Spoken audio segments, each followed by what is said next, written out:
Hello students, welcome back to another video of EduBase classes.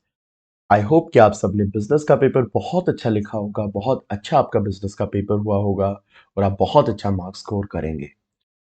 अब हम लोग start करेंगे अकाउंट्स के प्रिपरेशन।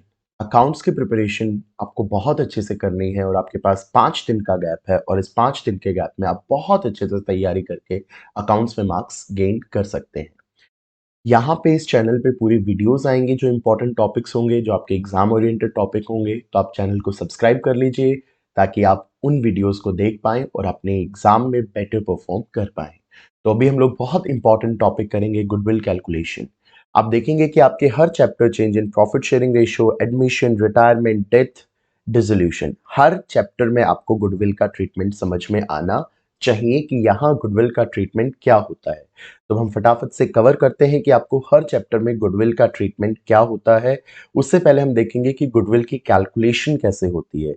देखिए, इस वीडियो को आप ध्यान से पूरा देखिए, बहुत इजीली आप गुडविल का कोई भी क्वेश्चन उससे सॉल्व कर पाएंगे। देखिए, सबसे पहले what is the meaning of goodwill. Goodwill का मतलब होता है, goodwill is the name, fame, reputation of the business.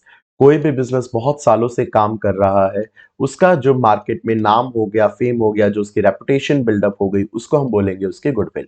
और ये जो गुडविल है, ये एक इनटेंजिबल एसेट है। आप किसी भी फर्म की गुडविल को टच नहीं कर सकते, छू नहीं सकते, देख नहीं सकते, लेकिन उस गुडविल को उसके सेल से फील किया जा सकता है। आप गुडविल को फील कर सकते हो, टच नहीं कर सकते। तो गुडविल को कैलकुलेट करने के हमारे पास 3 मेथड हैं।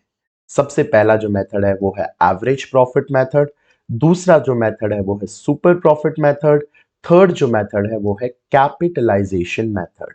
ये जो कैपिटलाइजेशन मेथड है, ये फर्दर डिवाइडेड है 2 पार्ट्स में, that is capitalization of average profit and capitalization of super profit. तो कुल मिला के हमारे पास ये 3 मेथड और उसके 2 सब मेथड। यहां आप एवरेज प्रॉफिट देखेंगे तो यहां सिंपल एवरेज प्रॉफिट है और दूसरा इसका पार्ट है weightage average profit, simple average profit and weightage average profit. तो ये आपको सारे मेथड्स करने हैं गुडविल कैलकुलेशन के, average profit method, super profit method, capitalization method. तो इसको हम पूरा लिख देते हैं कैपिटलाइजेशन। कैपिटलाइजेशन मेथड में आपके पास है capitalization by super profit, capitalization by average profit. तो ये 2 मेथड आपके पास है, capitalization by super and average. यहाँ आपके पास सिंपल एवरेज प्रॉफिट और वेटेज एवरेज प्रॉफिट के 2 टॉपिक्स हैं। तो हम फटाफट से अपनी गुडविल कैलकुलेशन को स्टार्ट करते हैं और इसके एग्जाम्पल्स क्रिएट करके इसको हम लोग समझते हैं। देखिए, सबसे पहले हम लोग करेंगे एवरेज प्रॉफिट का क्वेश्चन। देखिए, सबसे पहले आपको यहां दिया होगा कि एक फर्म के 3 साल के प्रॉफिट्स हैं। फर्स्ट ईयर का उसका प्रॉफिट है 40,000, सेकेंड ईयर का प्रॉफिट है 60,000, थर्ड ईयर का प्रॉफिट है 30,000। एक फर्म के आपको 3 इयर्स के प्रॉफिट्स गिवन है, तो ये इस फर्म के 3 साल के प्रॉफिट हो गए। और यहां अब आपको number of years purchase given है, तो नंबर ऑफ ईयर्स परचेज जो है वो आपको 2 गिवन है। तो अब आपको गुडविल निकालनी है एवरेज प्रॉफिट के हिसाब से। तो यहां आप फॉर्मूला लगा देंगे। सबसे पहला आपका स्टेप होगा कैलकुलेट एवरेज प्रॉफिट, स्टेप 2 होगा average profit into number of years purchase. तो ये फॉर्मूला आप यहाँ पे यूज करेंगे। तो देखिए, एवरेज प्रॉफिट हमारा कितना है, हम लोग सॉल्व कर लेते हैं। एवरेज प्रॉफिट कैसे आएगा, जितने भी साल के प्रॉफिट्स दिए हैं उन सबको आप ऐड कर दें और divided by total number of years कर देते हो। यहाँ पे आपको 40,000 दिया है, 60,000 दिया है और 30,000 दिया है। और आपकी जो नंबर ऑफ ईयर्स है यहाँ पे देखिए 1 2 3, 3 इयर्स का प्रॉफिट है। तो यहाँ पे आपका 1,30,000 हो जाएगा।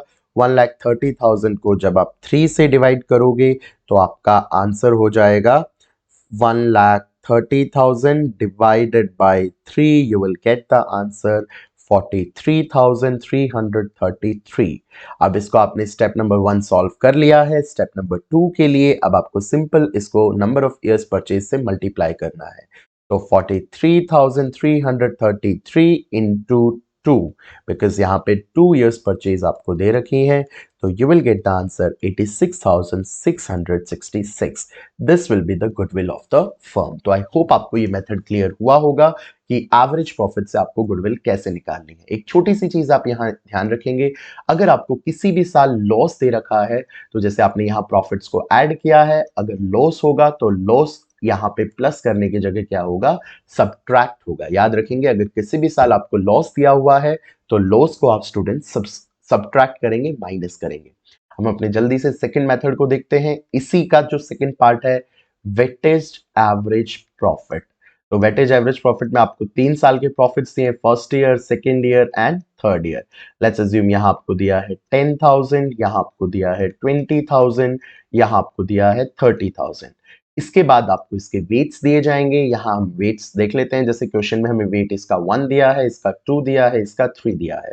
तो सबसे पहला काम आपको क्या करना है, इस इंफॉर्मेशन को एक टैबुलर फॉर्म में लिख लेना है और इसके बाद आपको जो भी एवरेज, जो भी आपको उस साल का प्रॉफिट दे रखा हो, उस प्रॉफिट को मल्टीप्लाई कर देना है वेट से और प्रोडक्ट निकाल लेना है। याद रखेंगे, जो भी आपको यहाँ प्रॉफिट दिया होगा उस प्रॉफिट को आप मल्टीप्लाई करेंगे वेट से और प्रोडक्ट निकाल लेना है। तो 10,000 into 1 will give you 10,000, 20,000 into 2 will give you 40,000 and 30,000 into 3 will give you 90,000। अब देखिए, इसके बाद आपने पहला काम कर लिया कि आपको प्रॉफिट्स और वेट को मल्टीप्लाई करके प्रोडक्ट निकालना है। अब आपको दूसरा काम करना है, अपने प्रोडक्ट का टोटल कर लीजिए और वेट का टोटल कर लीजिए। तो हम लोग प्रोडक्ट का टोटल कर लेते हैं फटाफट से। 10,000 plus 40,000 plus 90,000, it will give you 1,40,000। तो 1,40,000 will be your summation of the product. उसके बाद हम समेशन ऑफ वेट कर लेते हैं। 3 प्लस 2 प्लस 1 3, 4 5 प्लस 1 इज 6। अब आपको लगाना है वेटेज एवरेज प्रॉफिट का स्टेप नंबर 1। स्टेप नंबर 1 में आपको एवरेज प्रॉफिट निकालना है, वेटेज एवरेज प्रॉफिट, जो कि आपका कैसे आएगा, summation of product upon summation of weight. Summation of product है आपका 1,40,000 और समेशन ऑफ वेट है आपका 6। तो 1,40,000 divided by 6, you will get the answer 23,333। अब आपको क्या कर लेना है, स्टेप नंबर 2 लगाना है। स्टेप नंबर 2 में जो भी आपका वेटेज एवरेज प्रॉफिट आया होगा उसको आपने नंबर ऑफ इयर्स परचेज से मल्टीप्लाई कर देना है, नंबर ऑफ इयर्स परचेज। तो 23,333 मल्टीप्लाई बाय यहाँ नंबर ऑफ इयर्स परचेज हम 2 ले लेते हैं, आपको एग्जाम में गिवन होगा। तो इंटू 2 जब आप इसको करेंगे, you will get the answer 46,666। 46,666, and this is the way how you can calculate the goodwill by average profit. तो ये दो मेथड आपने देखे, weightage average profit and simple average profit. इसके बाद आप देखिए, यहाँ पे बहुत सारी इंपॉर्टेंट चीजें हैं जो आपको याद रखनी है, जो हम इस बॉक्स में डाल देते हैं और जो जरूर आपके एग्जाम में रहेंगी। देखिए, किसी भी साल अगर आपका फर्स्ट थिंग कोई भी अब नॉर्मल लॉस है, अब नॉर्मल लॉस, तो अब नॉर्मल लॉस का मतलब ऐसा लॉस जो आपका नॉर्मल नहीं था, अब नॉर्मल है, किसी सर्कमस्टेंसेस की वजह से हो चुका और जो रेगुलर कोर्स ऑफ बिजनेस में नहीं होता, ऐसे लॉस को हम बोलते हैं अब नॉर्मल लॉस। तो ये अब नॉर्मल लॉस की वजह से आपका प्रॉफिट कम हो चुका होगा, बट ये आपका हर साल नहीं होगा, तो इसलिए इसका इफेक्ट आपको खत्म करना पड़ेगा। तो इसके लिए आप इस अब नॉर्मल लॉस को उस साल के प्रॉफिट में कर देंगे ऐड। उसके बाद आपके पास किसी भी साल अगर कोई अब नॉर्मल गेन है, अब नॉर्मल गेन से मेरा मतलब है ऐसा गेन जो आपको नॉर्मल कोर्स ऑफ लाइफ में नहीं होता बिजनेस में, बट लॉटरी से कोई गेन हो गया, कोई इन्वेस्टमेंट बिक गई, उस पर आपको कोई इंटरेस्ट मिल गया, कोई इनकम मिल गई, तो ऐसा कोई गेन जो आपको नॉर्मल कोर्स ऑफ बिजनेस में नहीं होता, लेकिन यहाँ किसी सिचुएशन की वजह से आपको अब नॉर्मल गेन कुछ हुआ है जो आपके प्रॉफिट्स में ऑलरेडी ऐड हो चुका है, तो उसका इफेक्ट कंप्लीट कर हटाने के लिए आपको उसको क्या करना पड़ेगा, माइनस, क्योंकि वो आपके नेट प्रॉफिट्स में नहीं दिखना चाहिए, क्योंकि हर बार आपको नहीं होगा। इसके बाद बहुत सारे स्टूडेंट्स रिकरिंग एक्सपेंसेस होते हैं। रिकरिंग एक्सपेंसेस का मतलब होता है ऐसे एक्सपेंसेस जो बार बार आपको हर साल देने हैं, जैसे किसी पार्टनर का कोई रेम्यूनरेशन हो गया, कोई इंश्योरेंस की प्रीमियम हो गई। तो ऐसे जो एक्सपेंसेस होते हैं वो आपके रिकरिंग एक्सपेंस होते हैं, आपको उसको सब्ट्रैक्ट करना है फ्रॉम एवरी ईयर। याद रखेंगे स्टूडेंट्स, हर साल से आपको उसको सब्ट्रैक्ट करना है, जितने भी साल दिए हैं वहां से आपको सब्ट्रैक्ट करना है। Fourth is over valuation of closing stock. अगर किसी भी साल आपका क्लोजिंग स्टॉक ओवर वैल्यू हो जाता है, तो आपको जिस साल वो क्लोजिंग स्टॉक ओवर वैल्यू हुआ है, तो उस साल के प्रॉफिट्स बढ़ गए होंगे, तो उनको कम करने के लिए आपको माइनस करना पड़ेगा, और उसके नेक्स्ट ईयर, क्योंकि इस साल का क्लोजिंग स्टॉक अगले साल का ओपनिंग स्टॉक होगा, तो अगले साल वो एक डेबिट आइटम चला जाएगा, तो उसकी वजह से प्रॉफिट रिड्यूस हो जाएगा। तो नेक्स्ट ईयर आपको क्या करना है, उसको ऐड करना है। तो जब भी क्लोजिंग स्टॉक ओवर वैल्यूएशन होगा, तो फर्स्ट ईयर जिस ईयर वो क्लोजिंग स्टॉक ओवर वैल्यू हुआ है उस ईयर आप सब्ट्रैक्ट करेंगे और नेक्स्ट ईयर उसको आप ऐड करेंगे। उसी के साथ अगर आपका क्लोजिंग स्टॉक अंडर वैल्यूएशन हुआ है तो जिस भी साल अंडर वैल्यूएशन हुआ है उस साल उसको आप ऐड करेंगे और उससे नेक्स्ट ईयर उसको आप सब्ट्रैक्ट करेंगे। ठीक है। उसके बाद बहुत सारे ऐसी चीजें होती हैं, देखिए हम डिस्कस करते हैं, बहुत सारे ऐसी चीजें होती हैं जो आपको यहाँ ट्रीट करनी है। जैसे हम देखते हैं आपके स्पेसिफिकली कुछ आइटम्स होते हैं, जैसे होता है VRS voluntary retirement compensation paid.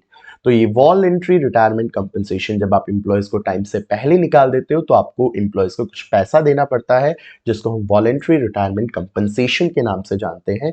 तो वॉलेंट्री रिटायरमेंट कंपनसेशन आपको उस साल का अब नॉर्मल लॉस होगा तो आपको उस साल क्या कर देना है, उस साल का अब नॉर्मल लॉस होगा तो अब नॉर्मल लॉस होगा तो उस साल में इसको आपने क्या कर देना है, ऐड कर देना है, क्योंकि हर साल आप नहीं करेंगे। ठीक है। उसके बाद स्टूडेंट्स देखिए कई बार क्या होता है, हम लोग कैपिटल एक्सपेंडिचर को रेवेन्यू एक्सपेंडिचर ट्रीट कर लेते हैं, कैपिटल एक्सपेंडिचर को रेवेन्यू एक्सपेंडिचर। एग्जाम्पल मैं आपको बोलूंगा, जैसे हमने एक मशीनरी परचेज की थी बट गलती से उसको हमने परचेजेस अकाउंट में डाल दिया, तो हमने जब भी मशीनरी परचेज की तो वो मशीनरी हमारा एक कैपिटल एक्सपेंडिचर था बट हमने उसको गलती से एक रेवेन्यू एक्सपेंडिचर ट्रीट कर दिया, जिसकी वजह से हमारे प्रॉफिट्स उस साल रिड्यूस हो गए होंगे। तो जब भी आप कैपिटल एक्सपेंडिचर को रेवेन्यू एक्सपेंडिचर ट्रीट करें तो उतना अमाउंट ऐड कर दें वापस से उस साल के प्रॉफिट में, और अगर डेप्रिसिएशन गिवन है तो डेप्रिसिएशन को क्या कर दें, सब्ट्रैक्ट कर दें। उसके बाद जब भी आप इसका अपोजिट सिचुएशन देख लेते हैं, जब भी आप रेवेन्यू एक्सपेंडिचर को स्टूडेंट्स कैपिटल एक्सपेंडिचर ट्रीट करेंगे तो यहां इसका एग्जांपल हम देख लेते हैं कि like wages paid for the installation of machinery is considered as purchase of machinery. तो यहां रेवेन्यू एक्सपेंडिचर था बट आपने उसको कैपिटल एक्सपेंडिचर मान लिया, तो जो प्रॉफिट आपका कम होना चाहिए था, क्योंकि रेवेन्यू एक्सपेंडिचर था प्रॉफिट कम होना चाहिए था बट वो नहीं हुआ, तो उसका ट्रीटमेंट आपको करने के लिए उतना प्रॉफिट कम करना पड़ेगा। इसलिए उस साल आपका जो भी आपने रेवेन्यू एक्सपेंडिचर को कैपिटल एक्सपेंडिचर माना, जो भी अमाउंट है वो सब्ट्रैक्ट कर देना है, और अगर उस पर डिप्रिसिएशन है तो उसको क्या कर देना है, ऐड कर देना है। इस हिसाब से आपको पूरा वेटेज एवरेज प्रॉफिट और सिंपल एवरेज प्रॉफिट सॉल्व करना है और गुडविल की कैलकुलेशन करनी है। अब स्टूडेंट छोटा सा हम एग्जाम्पल देख लेते हैं इसका। देखिए थोड़ा कॉम्प्लेक्स होगा, ध्यान से देखेंगे, एग्जाम ओरिएंटेड होगा।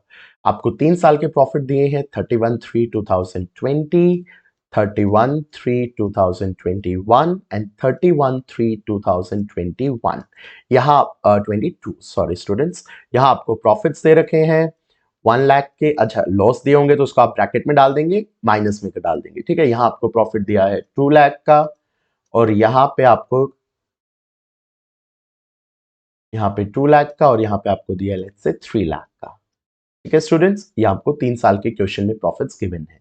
फिर आपको बोलेगा कि 31/3/2020 को हमारा क्लोजिंग स्टॉक जो है वो ओवर वैल्यू हो गया 10,000 से, और हमने 31/3/2021 में एक अबनॉर्मल गेन है 10,000 का, और उसके बाद बोलेगा 31/3/2022 को एक अबनॉर्मल लॉस है 15,000 का।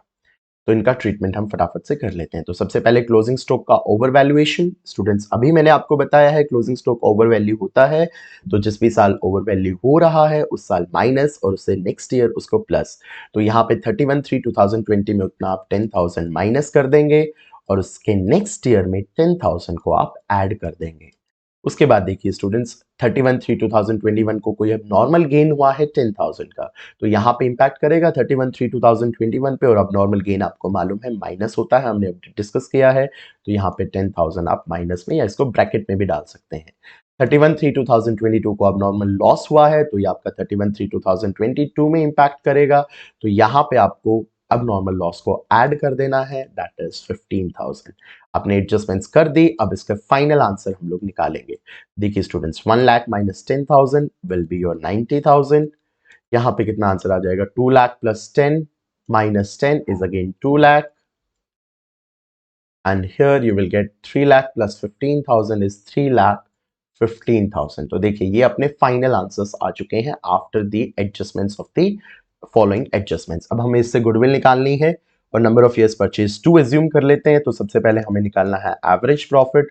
तो जो फाइनल आंसर आए थे उससे हम लोग जल्दी से एवरेज प्रॉफिट निकाल लेते हैं, जो हमारा 90,000 था फर्स्ट ईयर का।